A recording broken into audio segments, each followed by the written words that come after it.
बस कैसे हैं आप? तो उम्मीद है कि अच्छे होंगे। तो ऑल कम्युनिकेशन की पीवाईक्यू सूद में आपका एक बार फिर से स्वागत है, जिसमें हम हर एक वीडियो में 10 क्वेश्चंस करते हैं।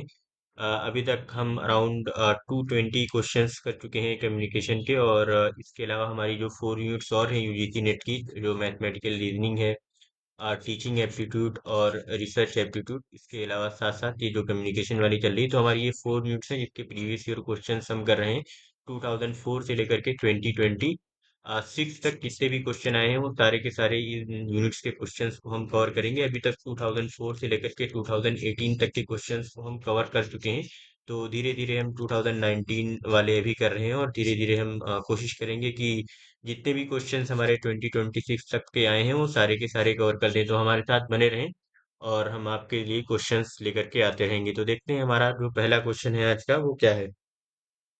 Which of the following is a function of mass media? जो मास मीडिया का फंक्शन है वो कौन सा है? To transmit culture, to formulate national policies, to help judiciary take its decision, to stabilize the share market. देखिए, जो mass media का जो काम होता है वो टू ट्रांसमिट कल्चर, ना कि नेशनल पॉलिसीज को फॉर्मुलेट करना, या फिर जुडिशियरी डिसीजंस को लेना, या फिर मार्केट, इस शेयर मार्केट को स्टेबलाइज करना। तो जो हमारा यहाँ पे मास मीडिया का फंक्शन है वो एक तरीके से to transmit culture. Semantic barrier of communication is implied when. देखिए, अगेन सिमेंटिक बैरियर से क्वेश्चन बहुत पूछे जाते हैं। तो आजकल क्या है, क्वेश्चन अभी जो है बहुत कम डायरेक्ट क्वेश्चन इस तरीके से आते हैं, मैच द फॉलोइंग वाले क्वेश्चन आ रहे हैं। लेकिन फिर भी आपका अगर जो है जो कंसेप्ट है बहुत ज्यादा क्लियर होना चाहिए मैच द फॉलोइंग वाले क्वेश्चन को भी सॉल्व करने के लिए। तो आपको कायदे से अच्छे से इसको समझ लेना चाहिए। ये जो शुरू के क्वेश्चंस हैं 2004 से लेकर के टू 2020 तक के जितने भी क्वेश्चन हैं, इनको भी आपको एक बार कर लेना चाहिए, ताकि आपका कंसेप्ट यहीं पे क्लियर हो जाए। Signal is lost before reaching the receiver, message transmitted by the source is unclear, receiver's attention is diverted, receiver does not understand the meaning of message. तो इसका जो गाइस राइट आंसर होगा 22 का, receiver does not understand the meaning of message. वो क्योंकि जो semantic barrier है वो मीनिंग से ही रिलेटेड है, वर्ड से रिलेटेड है, लैंग्वेज से रिलेटेड है, कल्चर से रिलेटेड, जो अलग अलग जो मीनिंग्स होती हैं किसी भी उसकी कम्युनिकेशन चैनल में, वो उससे रिलेटेड है। तो जो भी मैसेज है उसकी मीनिंग समझ नहीं पाता है रिसीवर, तो इस वजह से उसको हम बोलते हैं semantic barrier of communication. Next question है असर्शन रीजन वाला। Communication presupposes a shared symbolic environment, a social relationship even among non participant. ठीक है, पहले से एक तरीके का प्री शेयर्ड सिंबॉलिक एनवायरनमेंट होता है। It leads to social integration which in combination with other factors contribute to a sense of community. ठीक है, तो ये इसको अच्छे से एक्सप्लेन भी कर रहा है। तो इसका जो राइट आंसर हो जाएगा वो ऑप्शन ए हो जाएगा। Both A and R true and R is the correct explanation of A. दोनों बातें सही हैं। In a classroom situation, a teacher organizes group discussion to help arrive at a solution of problem. In terms of a model of communication used, it will be called a transactional model, an interaction model, a horizontal model, या a linear model। तो इसका हमें right answer बताना है कि इसका जो right answer है वो क्या होगा। तो गाइस, इसका जो राइट आंसर है हमारा वो होगा ए ट्रांजैक्शनल मॉडल। क्योंकि ट्रांजैक्शनल मॉडल क्यों होगा इसका? क्योंकि जो ग्रुप डिस्कशन है हमारा, जितने भी ग्रुप डिस्कशंस होते हैं क्लासरूम में, वो उसमें क्या होता है, क्योंकि इसमें ग्रुप डिस्कशन में क्या होता है, एक तरीके से साइमल्टेनियस सेंडिंग होती है और रिसीविंग ऑफ मैसेजेस भी। तो इसमें प्रॉपर कंटिन्यूअस फीडबैक होता है, शेयर्ड मीनिंग मेकिंग होती है अमंग टीचर्स एंड स्टूडेंट। तो जो जितने भी फीचर हैं ये are the characteristics of transactional model of communication. ठीक, बाकी जो इंटरेक्शनल मॉडल है वो क्यों नहीं होगा? क्योंकि interactional model involve turn taking. पहले सेंडर होगा, रिसीवर होगा, फीडबैक होगा, और ये कई बार डेयाडिक होता है, टू वे होता है। It does not fully capture multi directional, या कह सकते हैं साइमल्टेनियस एक्सचेंज इन ग्रुप डिस्कशन। तो ये जो इसका राइट आंसर होगा वो ट्रांजैक्शनल मॉडल होगा। बाकी हॉरिजॉन्टल कम्युनिकेशन जो होता है वो सेम ग्रुप के लोगों के बीच होता है, और जो लीनियर कम्युनिकेशन होता है वो वन वे कम्युनिकेशन होता है। ठीक। Which of the following is a stage of intrapersonal communication? तो इसमें हमें बताना है कि कौन सा जो है इंट्रापर्सनल कम्युनिकेशन की स्टेज है।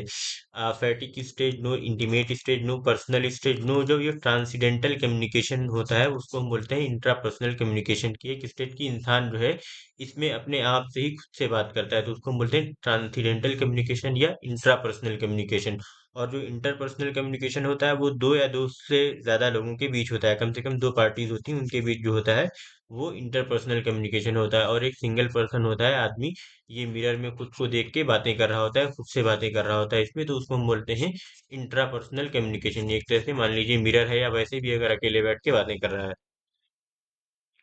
नेक्स्ट है choose the correct sequence of communication from options given below. तो इसमें हमें क्या है कि करेक्ट जो है सीक्वेंस को चूज करना है। Information, exposure, persuasion, behavioural change. Persuasion, information, behavioural change, exposure.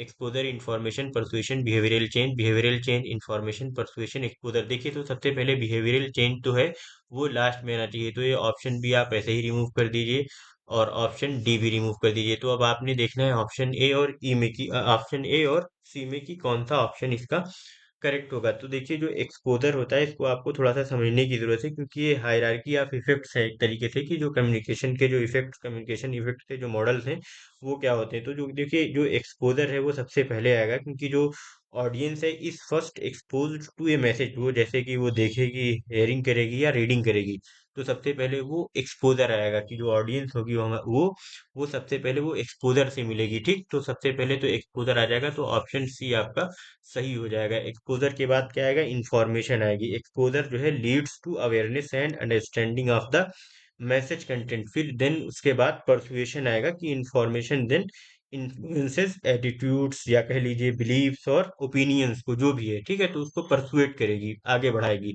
Then उसके बाद फाइनल जो है वो बिहेवियरल चेंज आएगा या डिजायर्ड लेवल ऑफ चेंज आएगा। ठीक है, तो फाइनली परसुएशन में रिजल्ट इन एक्शन और चेंज इन बिहेवियर। तो इसका राइट आंसर हो जाएगा एक्सपोजर, इंफॉर्मेशन, परसुएशन और behavioural change.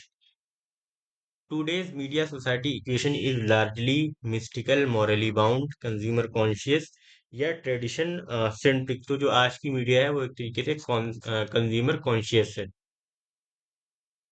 A basic principle of effective classroom communication is that one should adapt his or her own to the audience। क्या है भाई, तो टू हर हर या ओन जो है वो एक तरीके से इसका टू हिज और हर ओन मैसेज, इसका राइट आंसर हो जाएगा। क्योंकि core principle of effective communication जो होता है वो एक तरीके से ऑडियंस सेंटर्ड कम्युनिकेशन होता है, क्योंकि in a classroom teacher must adapt the message according to learners age, cognitive level, जो उसका प्रायर नॉलेज है, जो उसका सोशल कल्चरल बैकग्राउंड है।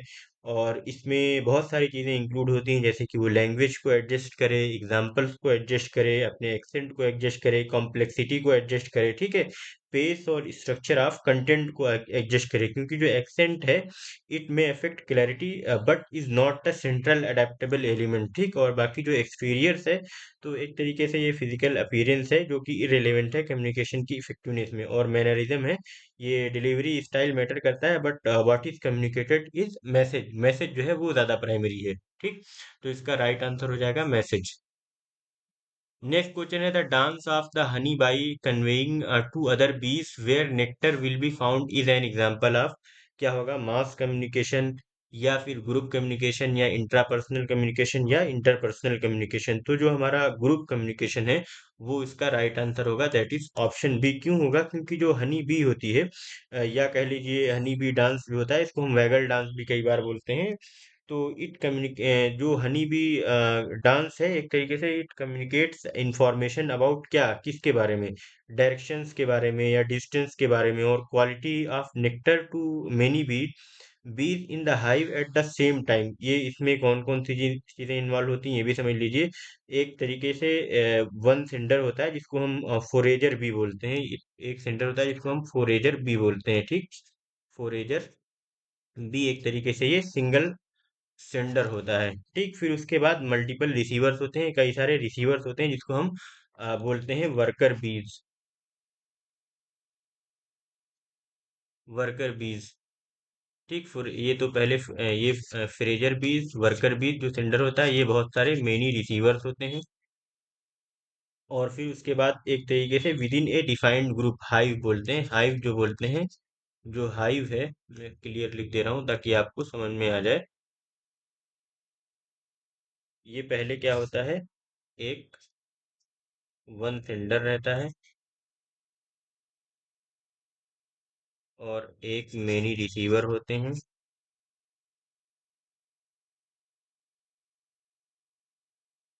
और एक थाई होता है। ठीक, या कह लीजिए डिफाइंड ग्रुप।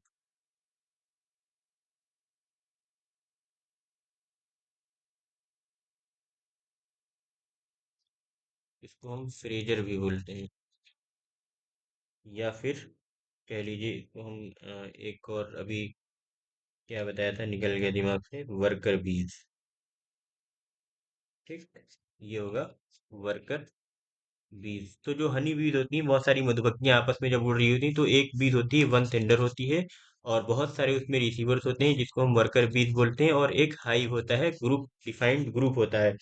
तो इसमें एक तरीके से वो जो होती है वो डायरेक्शन बताती है और डिस्टेंस का पता करती है। तो ये सारी जो बीज होती है वो साथ में चल रही होती है, तो एक तरीके से ये ग्रुप कम्युनिकेशन को रिप्रेजेंट करता है प्रॉपरली। और जो मास कम्युनिकेशन है, इनमें क्या होता है कि लार्ज और इनोनिमस और हेट्रोजेनस ऑडियंस होती है, जो भी ऑडियंस होती है मास कम्युनिकेशन में, उसके बारे में बहुत ज्यादा पता नहीं होता है। बाकी जबकि ये जो हनी बीज वाला जो एग्जांपल दिया हुआ है, डांस ऑफ हनी बी, इसमें जितने भी हनी बीज होती हैं वो एक दूसरे को जानती हैं, एक ग्रुप में चल रही होती हैं ये सारी की सारी। और जो मास कम्युनिकेशन होता है उसमें कोई मान लीजिए यहाँ पे दिल्ली में बैठा हुआ है, नेक्स्ट पर्सन मुंबई में है, कोई कोलकाता में है, कोई बेंगलुरु में है, कोई लखनऊ में है, और अलग अलग जगहों पे होते हैं, और हम अपने ऑडियंस के बारे में ज़्यादा जानते नहीं है। बाकी जो इंट्रापर्सनल या इंटरपर्सनल कम्युनिकेशन है, ये दूसरे अलग टाइप से। इंट्रा इंटर इंटरपर्सनल में एक से ज़्यादा लोग होते हैं, और इंट्रापर्सनल में कोई सिंगल बंदा होता है जो आपस में खुद ही बात कर रहा होता है। ठीक, ये वन टू वन होता है इंटरपर्सनल कम्युनिकेशन। और जो इंट्रा है, ये एक तरीके से विद इन वन सेल्फ वाला है, तो इसको भी आप अच्छे से समझ लेना। नेक्स्ट क्वेश्चन है, which of the following is a characteristics of modern mass media communication, capital intensive, labour intensive, या फिर जो है आपका सस्टेनेबल या डेवलपमेंट। तो जो हमारा मॉडर्न मास मीडिया है वो एक तरीके से कैपिटल इंटेंसिव मीडिया है हमारा, क्योंकि इसमें टेलीविजन नेटवर्क की जरूरत पड़ती है, डिजिटल प्लेटफॉर्म्स की, अलग अलग न्यूज एजेंसीज की, और जो हमारी ओटीटी सर्विसेज हैं, तो they require heavy investment in technology infrastructure. Studio चाहिए होता है, सैटेलाइट की सर्विसेज चाहिए होती हैं, सर्वर होना चाहिए, सॉफ्टवेयर हो, लाइसेंसिंग, और बहुत सारे डिस्ट्रीब्यूशन सिस्टम। तो they are basically capital intensive rather than labour intensive. इसमें बहुत ज्यादा कैपिटल की जरूरत होती है। तो गाइस, ये हमारे 10 क्वेश्चन थे। मिलते हैं आपसे नेक्स्ट वीडियो में, तब तक के लिए गुड बाय। लाइक करें, शेयर करें, सब्सक्राइब करें, और जो हमारे प्रीवियस वीडियोज हैं जाकर के आप देख लीजिए उससे प्ले लिस्ट से।